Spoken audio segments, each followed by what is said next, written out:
Hello everyone. ఈరోజు Sainik school marks గురించి discuss చేయడానికి వచ్చాను. అదేంటిదే అంటే ఆల్రెడీ మొన్న మనకి సైనిక్ స్కూలు రిజల్ట్స్ అంటే స్కోర్ కార్డు రిలీజ్ అయింది.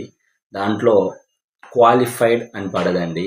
క్వాలిఫైడ్ అనగానే చాలామంది మాకు సీట్ వచ్చింది అని అనుకుంటున్నారు. ఇంకా సీట్ వచ్చింది అనికే కన్ఫామ్ అవుతున్నారు. క్వాలిఫైడ్ అంటే మనకి సీట్ వచ్చినట్టు కాదు. నెక్స్ట్ మనకి అది ఓన్లీ జస్ట్ రిజల్ట్ మాత్రమే. సీట్ కన్ఫర్మ్ కావాలి అంటే నెక్స్ట్ మనకి ఇప్పుడు ఆల్రెడీ మెడికల్ టెస్ట్ స్టార్ట్ అయినాయి. ఆ మెడికల్ టెస్ట్ కూడా ఇన్ఫర్మేషన్ కూడా మీ మెయిల్కి వస్తుంది. ఆ మెయిల్ని మీరు ప్రతిరోజు చెక్ చేసుకోండి. దాని ద్వారా మనకి ఏ రోజు మనకి మెడికల్ టెస్ట్ ఉంది, ఎక్కడ ఏ ఏ ప్లేస్లో ఉంది అనేది కూడా ఇన్ఫర్మేషన్ వాళ్ళు పాస్ చేస్తారు.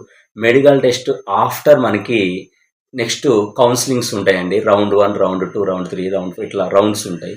ఆ రౌండ్లో ఈ మెడికల్లో ఫిట్ అయిన తర్వాత మనకి నెక్స్ట్ మనం కౌన్సిలింగ్లో పార్టిసిపేట్ చేయాలి. అప్పుడు మన మార్క్స్కి తగ్గట్టు ఏ రౌండ్లో మనకి ఏ స్కూల్లో మనకి సీట్ వస్తుందో అప్పుడు కన్ఫర్మేషన్ వాళ్ళ స్కూల్ నుంచి మనకి కాల్ వస్తుంది. మనం అక్కడికి అటెండ్ అయిన తర్వాత మన డాక్యుమెంట్ వెరిఫికేషన్ అంతా అయిపోయిన తర్వాత మనకి అప్పుడు అపాయింట్మెంట్ ఇస్తే అప్పుడు మనం సైనిక్ స్కూల్ సీట్ వచ్చినట్టు. అంతేకాని మనకి ఇప్పుడు క్వాలిఫైడ్ అనగానే సైనిక్ స్కూల్లో సీట్ వచ్చినట్టు కాదు. ఎటువంటి ఇన్ఫర్మేషన్ కావాలన్నా కూడా ఈ పైన ఉన్న నెంబర్ కాల్ చేయండి. మేము దాని గురించి సమాచారం అందిస్తాం. మీరు ఒకవేళ పాస్వర్డ్ మర్చిపోయినా, మీ హాల్ టికెట్ నెంబర్ మర్చిపోయినా కూడా ఇబ్బంది పడాల్సిన అవసరం లేదండి.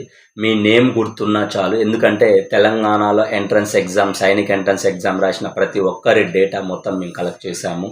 వాళ్ళ నేమ్ గుర్తున్నా చాలు. నేను అది మీకు గ్రూప్లలో పోస్ట్ చేస్తాను, మీరు చెక్ చేసుకోవచ్చు. నేమ్ ఉన్నా పర్వాలేదు, మీకు ఎన్ని మార్క్స్ వచ్చినాయి, మీరు క్వాలిఫై అయ్యారా క్వాలిఫై కాలేదా అనేది కూడా అందులో ఉంటుంది. మీ నేమ్ ద్వారా కూడా మీ మార్క్స్ చెక్ చేసుకోవచ్చు. అంతేకాకుండా తెలంగాణ వైజ్గా మీ ర్యాంక్ ఎంతో ఉందో చెక్ చేసుకోవచ్చు. Okay. Jaya academy Kodad. Thank you.